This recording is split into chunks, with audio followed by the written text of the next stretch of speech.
Perkenalkan, nama saya Ahmad Maulana, mahasiswa semester 4, prodi D3, Sekolah Tinggi Ilmu Administrasi.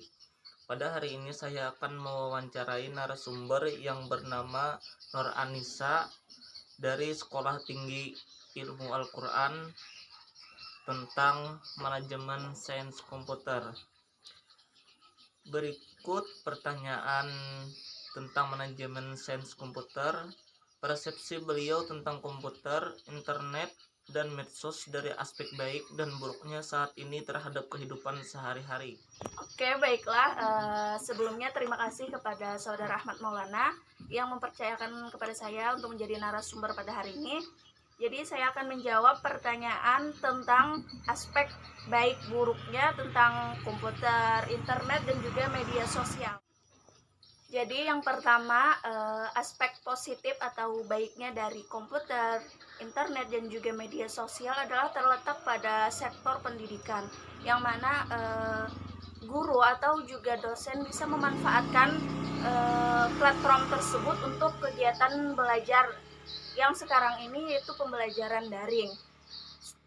Selain itu, komunikasi juga dapat terjalin dengan mudah, yang mana antara satu sama lain bisa saling berinteraksi melalui jejaring sosial. Misalnya ada Facebook, WhatsApp, Instagram, dan juga YouTube. Adapun dari sisi buruknya tentu saja tidak terlepas dari aspek negatif, yang mana kalau ada positif pasti ada negatifnya. Jadi untuk aspek negatif yaitu adanya kecanduan bagi anak-anak untuk bermain game online, yang mana game online itu dapat membuat anak tidak fokus belajar dan juga prestasinya mungkin akan menurun. Jadi mungkin itu adalah beberapa dampak baik dan buruknya tentang komputer, internet, dan juga media sosial. Mungkin seperti itu. Apa harapan, keinginan, atau kehendak Anda tentang komputer, internet, dan medsos pada masa sekarang maupun yang akan datang? Untuk harapan, tentunya dengan berkembangnya teknologi informasi dan komunikasi sekarang ini, diharapkan akan menghasilkan banyaknya pekerjaan baru, ekonomi meningkat, dan juga pendidikan yang maju dan juga berkembang. Tentunya manusia tidak pernah berhenti bereksplorasi. Kita perlu melihat jauh ke depan dan beralih dari giat berinovasi menjadi gigih mencipta. Jadi pada dasarnya perubahan dan kemajuan teknologi bukanlah hal yang perlu dikhawatirkan, karena di awal mungkin memang sulit, karena setiap yang baru itu pasti membutuhkan adaptasi. Namun semuanya pasti bisa kita lakukan, hanya butuh berproses. Salah satu prosesnya yaitu kita bisa memulai dengan mencari tahu dan juga belajar tentang teknologi tersebut melalui berbagai literasi atau bacaan-bacaan dan juga catatan-catatan penjelasan yang ada di media sosial tersebut. Jadi bicara masa depan berarti kita juga berbicara tentang yang akan datang dan identik dengan apa yang kita harapkan, apa yang kita impikan, ditambah dengan kemampuan dan keinginan manusia yang menjadi lebih baik, yang membuat adanya inovasi. Jadi saat ini kita dikenal dengan istilah revolusi industri 4.0, di mana salah satu cirinya adalah dengan pesatnya kemajuan teknologi dan era digitalisasi. Jadi digitalisasi dapat dan sangat mungkin terjadi di berbagai sektor. Awalnya memang mengkhawatirkan karena digitalisasi membuat kerja manusia itu akan tergantikan dengan teknologi tersebut. Akan tetapi kita tidak perlu khawatir, karena tertutupnya pekerjaan manusia bukan berarti tertutup begitu saja. Akan banyak pekerjaan baru yang muncul, tentunya yang berkaitan dengan teknologi tersebut. Karena secanggih-canggih teknologi, ia tetap buatan manusia, di mana saat terjadi kesalahan atau kerusakan, maka manusialah yang tetap bisa memperbaikinya. Jadi harapannya mungkin dengan adanya teknologi yang berkembang pada saat ini, pekerjaan itu semakin banyak, terus pendidikan itu semakin maju dan berkembang, dan juga ekonomi semakin meningkat. Mungkin seperti itu. Ya, terima kasih atas jawabannya. Selanjutnya, apa pendapat Anda tentang ATHG yang dihadapi dalam pemakaian komputer, internet, dan medsos dalam pelaksanaan sehari-hari, baik berupa ancaman, tantangan, hambatan, maupun gangguan, baik dari unsur masyarakat, pemerintah, dunia usaha, maupun LSM. Oke, baiklah, saya akan menjawabnya. Yang pertama yaitu ancaman. Jadi di tengah pandemi COVID-19 ini makin banyak orang yang berselancar di dunia internet. Namun kita harus waspada karena ancaman di internet ini yang mungkin membahayakan diri kita. Seiring perkembangan teknologi, hampir semua bisa kita akses melalui internet. Bahkan berbelanja juga semakin mudah lewat internet dengan beragam platform yang tersedia, seperti Tokopedia, Lazada, dan juga Shopee. Jadi meskipun memberikan berbagai kemudahan, ternyata ada ancaman yang berbahaya yang perlu kita waspadai di internet tersebut. Yang paling utama adalah ancaman yang sering terjadi adalah adanya hackers. Jadi yang mana mereka ini adalah oknum-oknum yang tidak bertanggung jawab.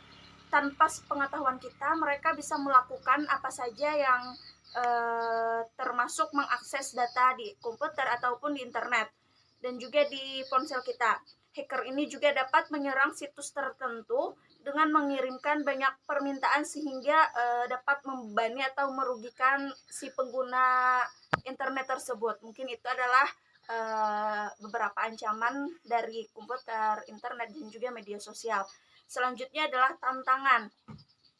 Seperti yang kita ketahui, perkembangan teknologi dan informasi akan terus berevolusi. Perkembangan teknologi tersebut sejalan dengan sifat manusia yang tidak akan pernah berhenti untuk bereksplorasi.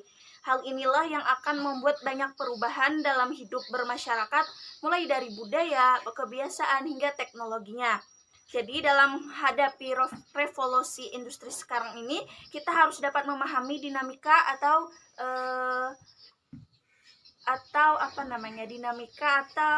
yang sering muncul dan juga mempersiapkan diri untuk perubahan yang drastis yang terjadi sekarang ini, yang mana adanya ketergantungan kita terhadap teknologi internet. Sama saya sendiri, saya mungkin tergantung kepada internet karena sekarang ini kita dapat mengakses informasi ataupun mendengarkan berita-berita yang ada di televisi bisa melalui dengan HP. Selanjutnya, adapun tantangan dari segi teknologi pendidikan. Pendidikan ditujukan untuk mempersiapkan masa depan, yakni menyiapkan anak untuk memiliki kompetensi yang relevansi untuk kehidupan pada masa yang akan datang. Jadi kita dituntut untuk mempersiapkan pendidikan yang berbasis digital dengan harapan dapat menumbuhkan kemampuan belajar kemampuan pelajar maupun mahasiswa untuk bersikap kritis dalam menghadapi teknologi, informasi, dan juga kemampuan berkolaborasi. Oleh karena itu, kita sebagai rakyat Indonesia, kita harus mempersiapkan diri dalam menghadapi era sekarang ini dengan membekali diri dengan pengetahuan, pendidikan, dan juga skill yang cukup untuk menghadapi era globalisasi sekarang ini. Selanjutnya untuk hambatan, tentunya ada beberapa hambatan yang kita rasakan ya tentang komputer ini, internet ataupun media sosial. Jadi perangkat teknologi seperti komputer, laptop ataupun gawai dan jaringan internet sangat penting dan sangat dibutuhkan oleh manusia, sehingga kehidupan manusia saat ini tidak jauh dari teknologi. Perkembangan teknologi informasi dan komunikasi sangat berpengaruh terhadap segala aspek kehidupan manusia, baik itu pendidikan, ekonomi, maupun sosial.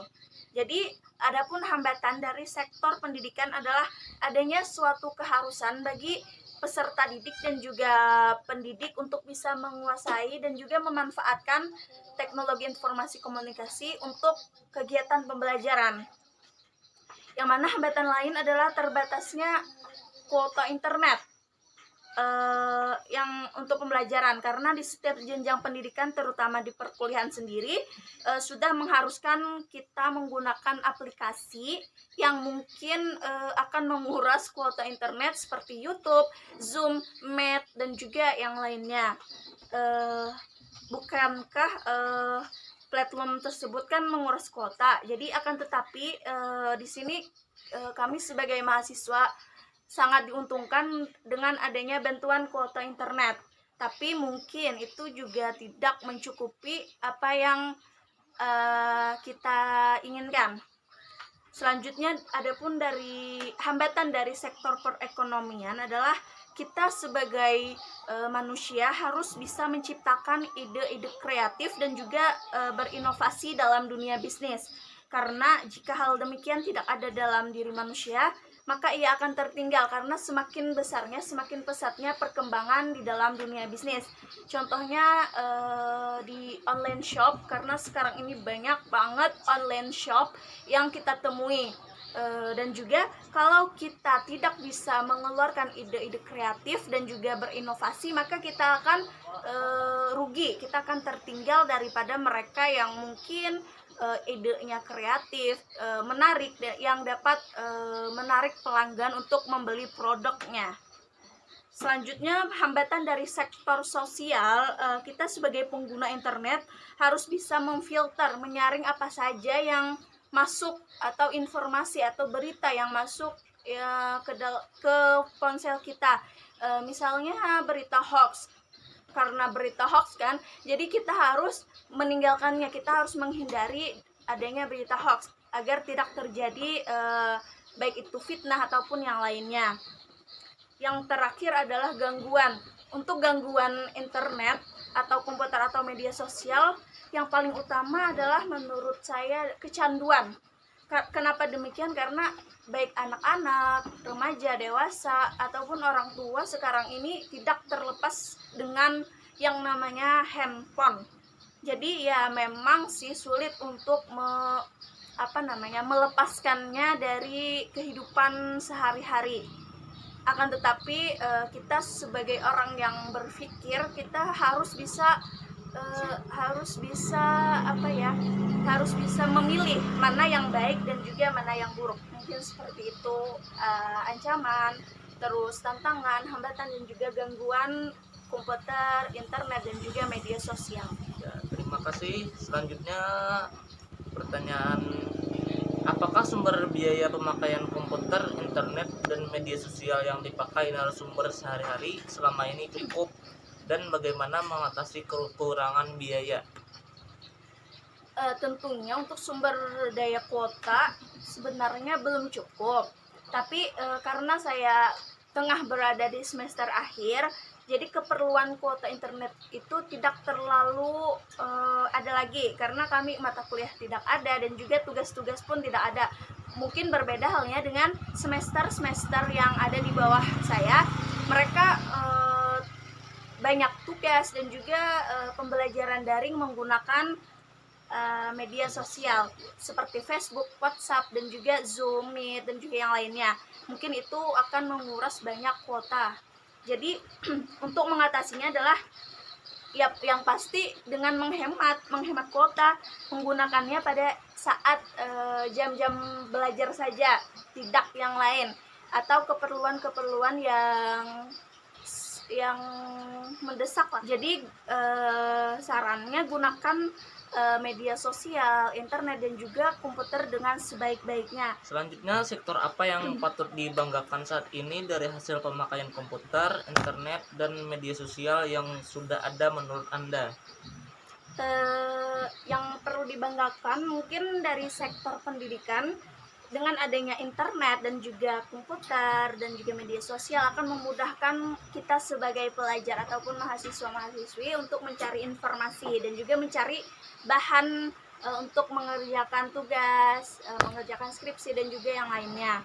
Dari sektor ekonomi, tentu saja media sosial tidak hanya digunakan untuk kegiatan berkomunikasi saja, akan tetapi situs jejaring sosial juga dapat digunakan kegiatan bisnis dan dapat menghasilkan keuntungan di dunia bisnis.